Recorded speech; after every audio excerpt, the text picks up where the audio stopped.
Dans ce live exceptionnel, nous allons voyager à travers l'histoire africaine à la rencontre de figures puissantes, courageuses et inspirantes, de Béhanzin, dernier roi du Dahomey, ayant résisté à la colonisation, à Nelson Mandela, symbole mondial de résilience et de réconciliation, en passant par des penseurs, des leaders et des bâtisseurs qui ont marqué leur époque. Connais-tu le roi Béhanzin? Dernier souverain indépendant du royaume du Dahomey, il a marqué l'histoire par son courage et sa détermination. Né en 1844, Béhanzin devient roi en 1890, à une époque où les puissances européennes veulent contrôler l'Afrique de l'Ouest. Face à la France, il refuse catégoriquement toute forme de domination. Il organise alors une résistance farouche, soutenue par une armée disciplinée, dont les célèbres combattantes amazones du Dahomey. Béhanzin mène plusieurs batailles héroïques, utilisant des tactiques redoutables qui surprennent l'armée coloniale. Mais malgré sa bravoure, les forces françaises, mieux équipées, finissent par le vaincre. En 1894, il est exilé en Martinique, puis en Algérie, où il meurt en 1906. Pourtant, son nom reste un symbole de résistance et de dignité pour tout le continent africain. Aujourd'hui encore, Béhanzin est honoré comme l'un des plus grands rois de l'histoire africaine. Voici l'histoire de Mansa Moussa, l'homme considéré comme le plus riche de tous les temps. Empereur du Mali au XIVe siècle, il contrôle les plus grandes mines d'or de la planète. Sa richesse est si immense qu'elle dépasse celle des milliardaires d'aujourd'hui. En 1324, il entreprend un pèlerinage légendaire vers la Mecque. Il voyage avec des dizaines de milliers de personnes et une caravane de camels chargés d'or pur. À chaque ville traversée, il distribue tant de richesses qu'il provoque. Une crise économique. À ce point-là, oui. Tombouctou devient sous son règne un centre mondial du savoir, de la culture et du commerce. Mansa Moussa n'est pas seulement un symbole de richesse, il représente la grandeur d'un empire africain prospère, organisé et influent. Plus de 700 ans après, sa légende continue d'inspirer le monde entier. Tu connais Cheikh Anta Diop? Né le 29 décembre 1923 au Sénégal, ce génie deviendra l'une des figures les plus brillantes de l'histoire africaine moderne. Arrivé en France pour étudier, il maîtrise physique, histoire, linguistique, anthropologie, un esprit multidisciplinaire. Il se lance alors dans une mission audacieuse, prouver scientifiquement l'origine noire de l'Égypte antique. Ses travaux gênent, on le critique. Mais il persiste.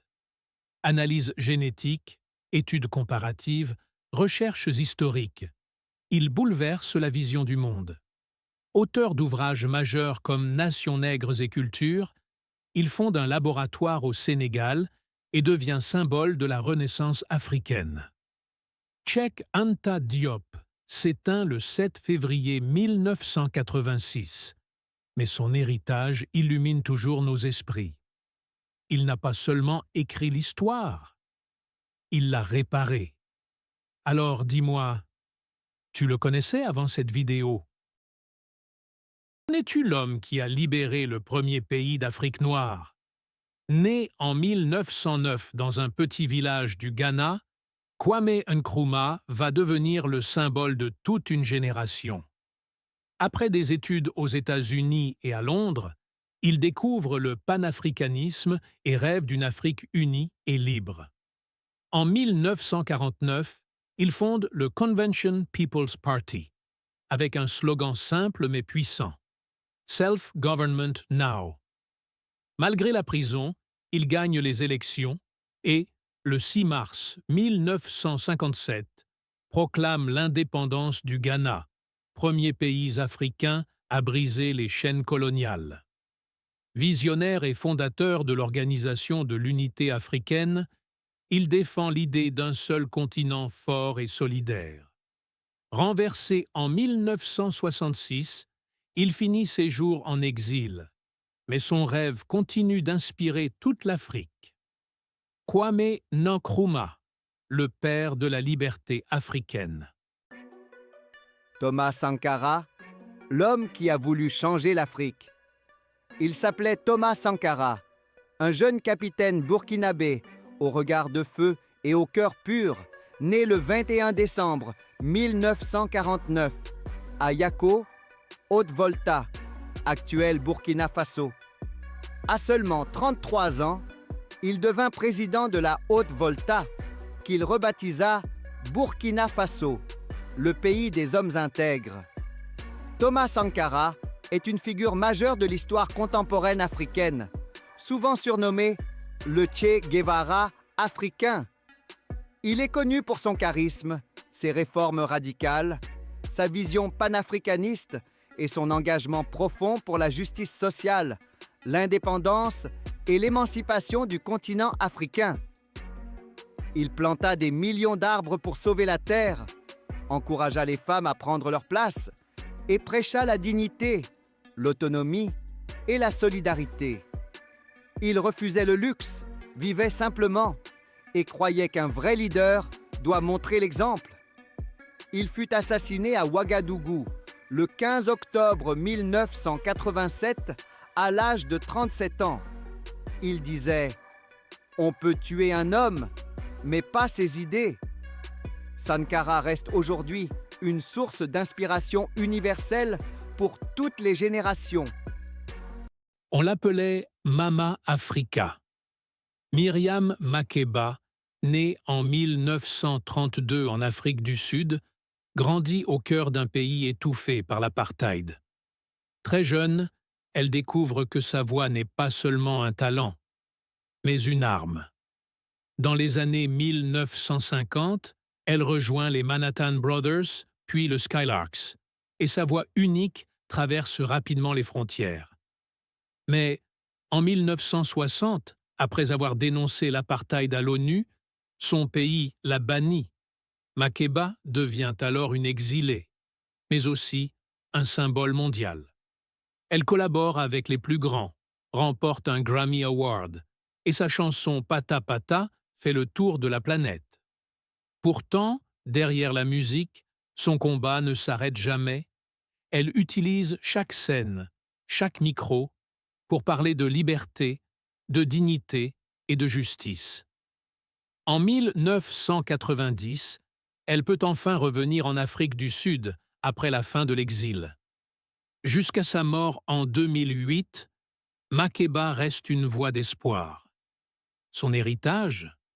Un mélange de courage, de musique et d'humanité. Une preuve que parfois, une voix suffit pour changer le monde. Et si une seule femme avait sauvé l'Afrique en plantant des arbres? Née le 1er avril 1940 dans un petit village de Nyeri au Kenya, Wangari Maathai Maathai grandit au milieu des forêts luxuriantes. Mais très vite, elle voit ces forêts disparaître à cause de la déforestation massive.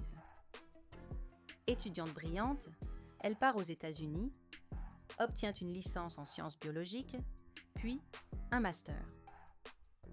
En 1971, elle devient la première femme d'Afrique de l'Est et centrale à décrocher un doctorat en anatomie vétérinaire à l'université de Nairobi. Elle enseigne et devient même la première femme professeure associée du pays. En 1977, elle crée le Green Belt Movement.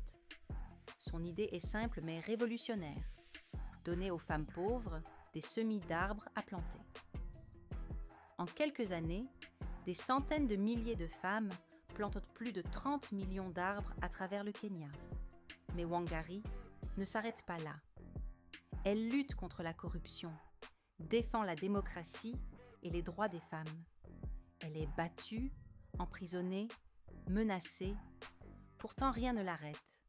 En 2002, elle est élue députée avec 98% des voix. En 2004, elle reçoit le prix Nobel de la paix, première africaine et première écologiste à l'obtenir. Jusqu'à sa mort le 25 septembre 2011 à Nairobi, elle n'a jamais cessé de se battre pour l'environnement, la paix et la dignité des femmes. Aujourd'hui, son mouvement continue d'inspirer le monde entier. Wangari Maathai nous a prouvé qu'une seule personne, avec du courage et une vision, peut littéralement reverdir une planète.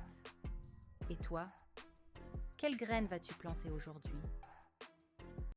Savez-vous comment un simple villageois est devenu le symbole mondial de la liberté? Nelson Mandela, né le 18 juillet 1918 à Mvezo, en Afrique du Sud, dans une famille royale Xhosa, a grandi dans un pays divisé par l'apartheid. Étudiant en droit, il rejoint l'ANC en 1944 pour lutter contre la ségrégation raciale.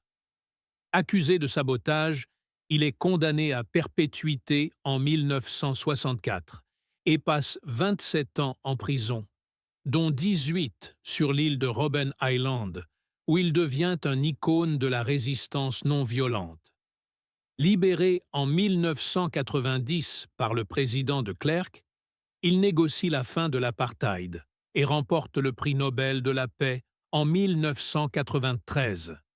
Élu premier président noir d'Afrique du Sud en 1994, il promeut la réconciliation nationale via la commission Vérité et Réconciliation. Retiré de la politique en 1999, il continue son combat humanitaire jusqu'à son décès le 5 décembre 2013 à Johannesburg, à 95 ans. Mandela nous laisse un héritage de pardon et d'égalité. Personne ne naît en haïssant une autre personne à cause de la couleur de sa peau.